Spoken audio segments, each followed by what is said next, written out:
अखलाक हत्याकांड उत्तर प्रदेश में जो हुआ था, भीड़ ने जिस तरीके से अखलाक को मार डाला था, वो खबर तो आपको याद होगी।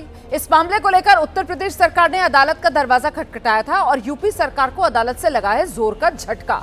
सूरजपुर कोर्ट ने आरोपियों के खिलाफ दर्ज मुकदमे वापस लेने वाली यूपी सरकार की याचिका खारिज कर दी है।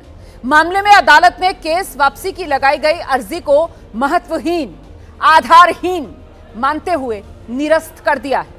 कोर्ट के फैसले का मतलब यह है कि आरोपियों के खिलाफ दर्ज केस जारी रहेगा। अदालत के इस फैसले से मामले में आरोपियों को राहत दिलाने की कोशिश पर पूरी तरह रोक लग गई है।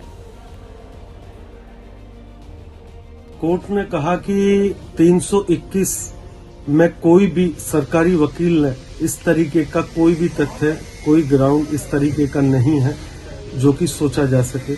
321 कहीं से कहीं तक मर्डर जैसे मामले में नहीं बनती है, जिसमें कि गवाही भी हो चुकी है और केस गवाही में चल रहा है।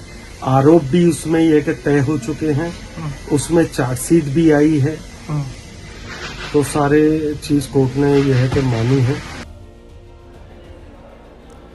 उधर सूरजपुर कोर्ट ने याचिका खारिज होने के बाद सियासी बयान सामने आने लगे हैं। लेफ्ट की नेता, राज्यसभा की पूर्व सांसद बृंदा करात और समाजवादी पार्टी की तरफ से भी प्रतिक्रिया आई है। इस फैसले को लेकर वो खुशी जता रहे हैं, लेकिन बीजेपी ने मामला कोर्ट में होने की बात कहकर प्रतिक्रिया देने से ही इनकार कर दिया है। पहली बात यह है कि न्याय की पक्ष में रहने की बजाय उत्तर प्रदेश सरकार ने न्याय की तमाम प्रक्रियाओं को सबवर्ट करने का प्रयास किया।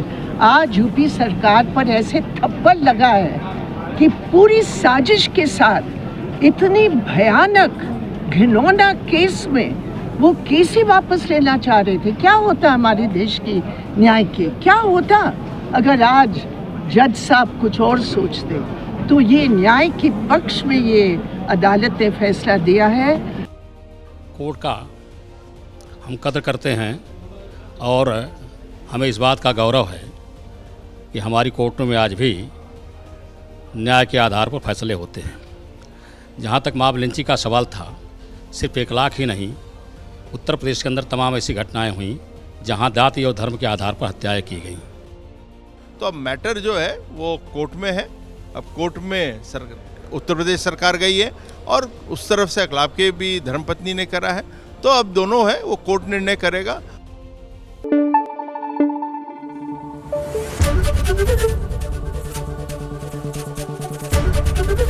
एबीपी न्यूज आपको रखे आगे।